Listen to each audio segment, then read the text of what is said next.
Welcome to the Deep Dive, where today we are really diving deep into, veterinary neurology. Oh, absolutely. Ready for this one, expert speaker? Yeah, hit me. We're talking atypical scrapie. Okay.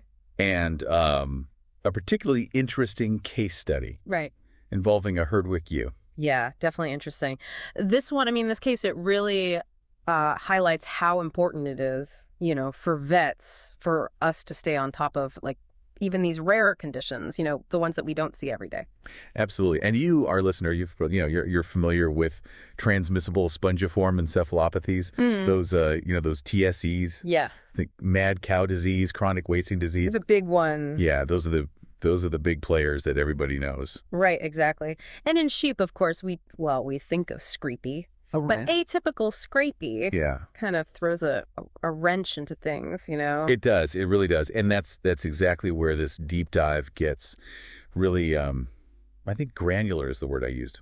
Okay. I've got a case study here from the Journal of Veterinary Diagnostic Investigation. Oh, great journal. Love that one. Buckle up, because we're about to dissect some serious MRI imagery in this one. Can't wait to get into that. I think it's really interesting. They did such a good job with this case study because it, shows how we can actually apply this, these imaging techniques to, to large animal practices, real world stuff. Real world, absolutely. Yeah.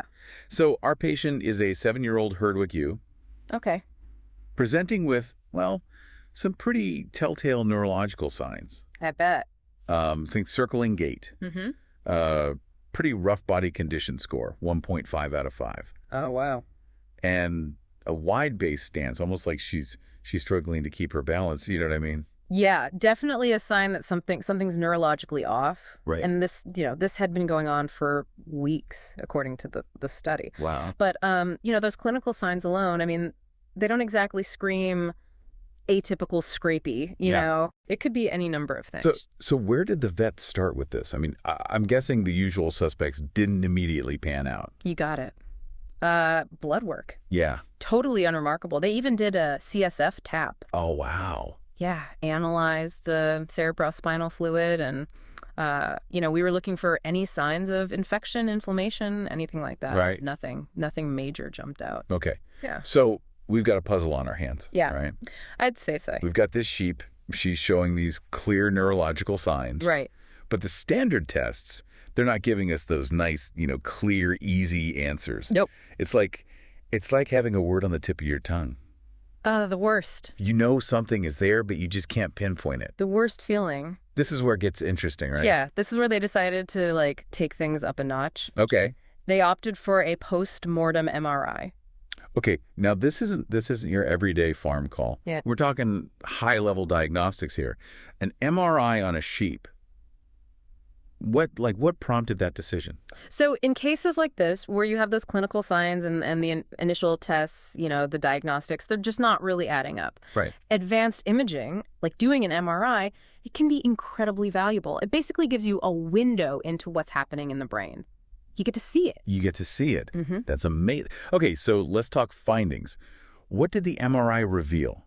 Was there a tumor? Ooh, good question. Was there an abscess, hiding in there somewhere? Nope. What was the big reveal? No tumors, no abscesses, but what they did find it was really striking. They found this diffuse atrophy, and it was in the forebrain. Okay. And get this, it was bilateral. Wow. And symmetrical, meaning both sides of the brain were equally affected. Symmetrical atrophy. That's significant, right?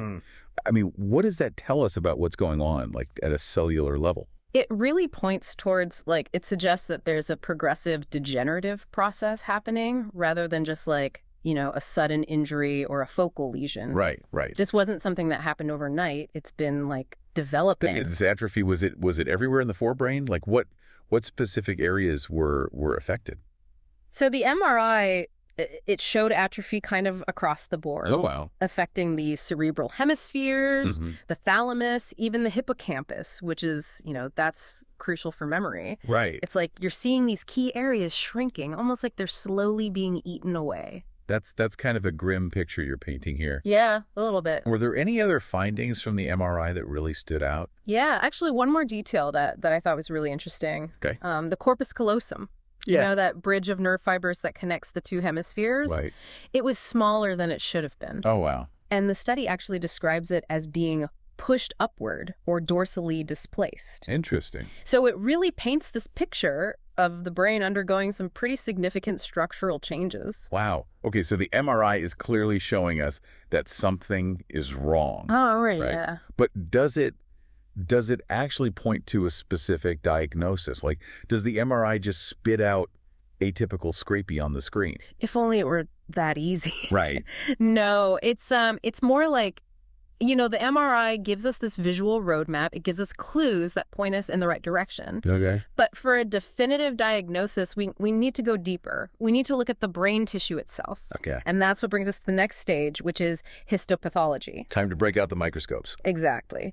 So they took samples of the brain tissue, right? And they examined them under a microscope looking for any kind of telltale abnormalities, anything that would tell us what's going on. Right. Yeah. And this is where things get like really, really granular, really specialized. Oh, for sure. And in this case, there was a specific technique. It helped to confirm their suspicions, right? Mm-hmm. Immunohistochemistry. IHC. Yep. You know your stuff. A little bit. So they used an antibody called R145, which is kind of like the workhorse when it comes to prion disease diagnostics. Right. And this antibody, what it does is it binds specifically to that misfolded prion protein, Okay. the PRPSC, which is like the hallmark of scrapie. The smoking gun. Yeah, exactly. And I'm guessing those IHC results were, well, illuminating, to say the least. To put it mildly, Okay. they found these significant deposits of that PRPSC in the cerebellum, Right. which, you know, if you think about it, the cerebellum, it's the part of the brain that's responsible for coordination, Right. which makes sense given the whole circling movement thing we talked about. Right. And, you know, to a lesser extent, they did find it in some other brain regions too. Interesting. But all of these findings, when you combine that with, you know, the clinical signs we talked about and those striking MRI images, it all pointed toward one diagnosis. Atypical scrapie. Exactly. I mean, it was the only diagnosis that really fit all the pieces of this very complex puzzle. So, you know, a sad ending for our Herdwick U here. Always sad. But a fascinating case study nonetheless. Oh, absolutely. And it wasn't just some random occurrence, was it? No. There was like a genetic component at play here, too. Yeah, you are spot on, yeah. So they actually genotyped the U for scrapie susceptibility Okay. and found she had the ARAHQ PRP genotype. And for our listeners who aren't, you know, genetics experts, Right. what's the significance of that particular genotype? So essentially that genotype, it's associated with an increased risk of developing atypical scrapie. It's, you know, kind of like a genetic predisposition, Okay. a bit of bad luck, you know, in the genetic lottery. Right, right. So we've got the clinical picture, Yeah. we've got the MRI findings, the confirmation with the IHC, Mm-hmm. and we even have this genetic predisposition. It all adds up. It's like a forensics investigation. Totally. Like each piece of evidence builds on the last. And this case is particularly groundbreaking. Really? Yeah, because it's actually the first published report that describes MRI findings in a sheep with atypical scrapie. Wait, really?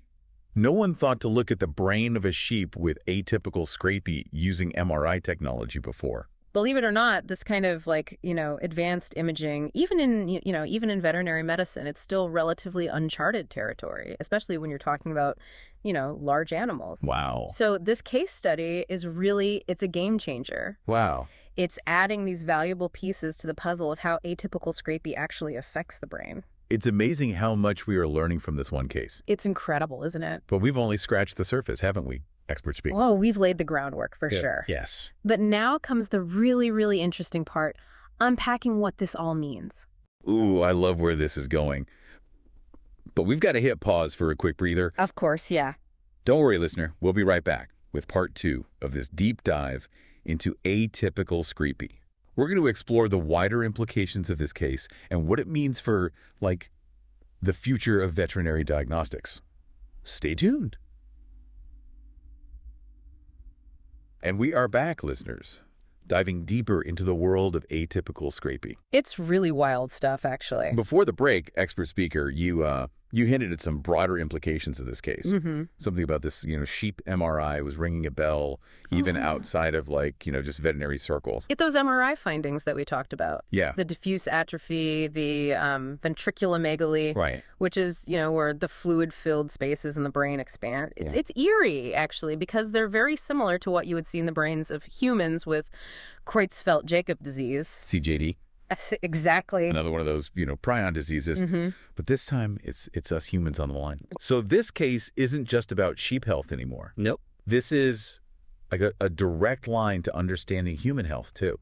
I mean, precisely. This case, throws open the doors for, that interconnectedness of human and animal health. Right. The One Health concept. Yeah. Every single insight we can get from atypical scrapie in animals, it could hold the key to, unlocking these mysteries about prion diseases like CJD that, still really baffle researchers today. That is a pretty powerful ripple effect. It is. From just one, circling you in a case study. Yeah. It really makes you appreciate the bigger picture of veterinary medicine. You know what I mean? Absolutely. And speaking of the bigger picture, this case really, it emphasizes the importance of active surveillance when we're, trying to monitor for atypical scrapie. So we're talking about testing animals that might not even show symptoms yet. Exactly. Like what happens with, sheep in slaughterhouses, right? Yeah, exactly. You got it. And, this case is it's a potent reminder that those surveillance programs, they're not just about protecting animal populations. Right. They are a critical line of defense for us, too,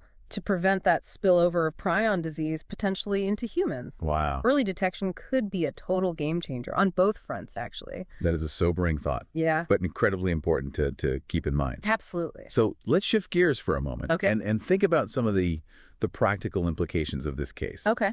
This study mentioned that the farm where our circling you, she lived, it was placed under restrictions after the diagnosis. Oh, yeah. What does that actually mean for the farmer? What are they up against with that? It's serious stuff. Right. Restrictions they're really important for controlling the spread of scrapie, of course. Right. And in this case, a positive atypical scrapie diagnosis, it likely means that farm is going to be under some pretty strict restrictions for at least 2 years. 2 years.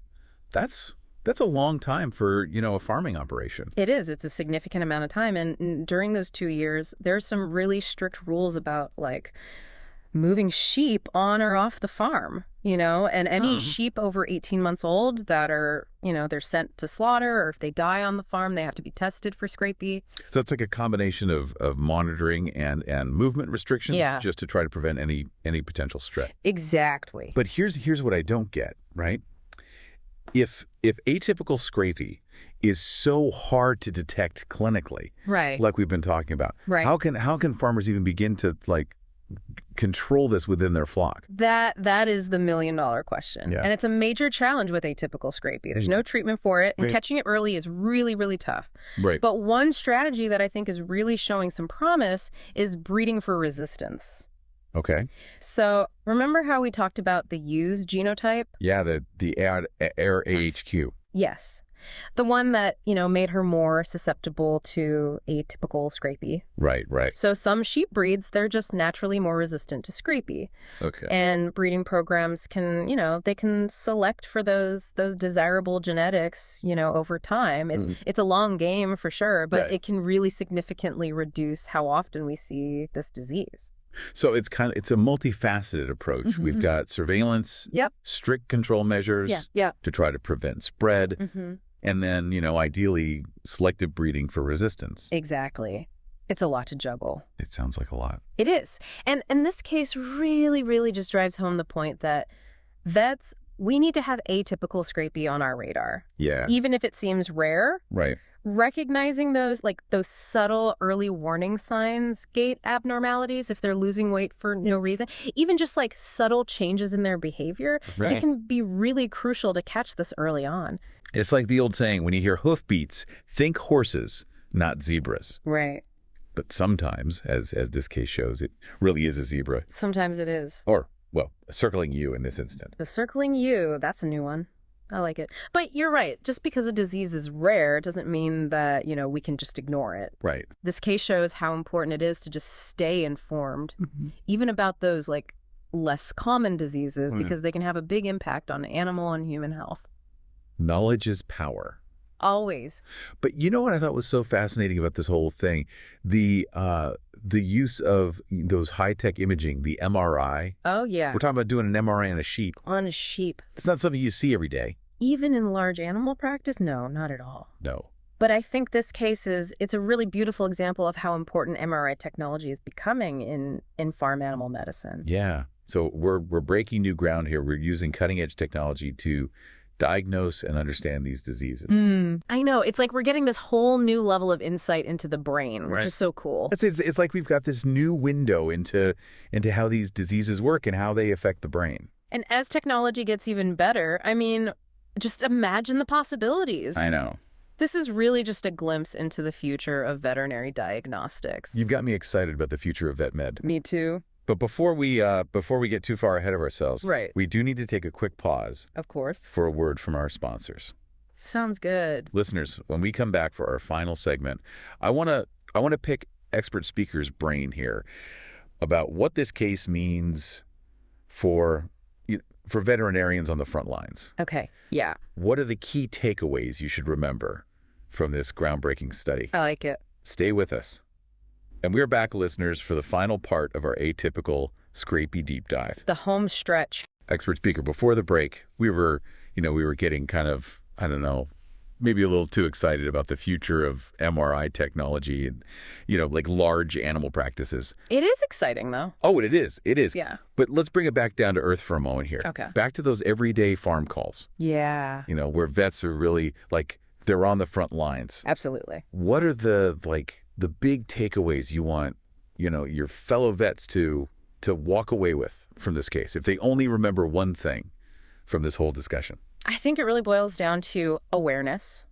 Okay. Atypical scrapie, you're right. It's not a super common diagnosis. Yeah. But it can happen, as we've seen. Right. And we have to be prepared for it. So no relegating this one to the, rare disease category in the back of our minds. Yep. It's about recognizing those signs, even when they're subtle. 100%. Yeah. Veterinarians, they need to be familiar with, what atypical scrapie looks like clinically, which, as we kind of touched on, it's not always the same as classic scrapie. Right. The textbooks don't always cover it. Yeah. We can't expect to see that, really intense itching and scratching every time. Right. So circling, weight loss, any changes in gait, those are all red flags. Especially in older sheep, absolutely. Especially in older sheep, yeah. Okay. It's about keeping atypical scrapie in your differential diagnosis. Right. Even if it seems, unlikely at first. Okay. So say a vet suspects atypical scrapie. What's the next step? I mean, not all of us are driving around with, portable MRI machines for on-farm brain scans. It's true. So what then? Well, I think this case really shows how important it is to at least consider those, more advanced diagnostics. Okay. Even if you don't have them right there in your truck. Great. It might mean, referring the animal to a specialist for an MRI, or even, taking samples for a post-mortem analysis if the animal doesn't make it. So even after an animal has died, working with, the diagnostic labs, that can still give us some really, really critical information. Absolutely. And that information, it's so valuable because it all feeds back into our understanding of the disease. Right. And it helps us, make better control strategies down the line. It's all connected. Yeah, it's that ripple effect again. Right. It reminds us that every case, every diagnosis, it has implications, beyond just that one animal. Couldn't have said it better myself.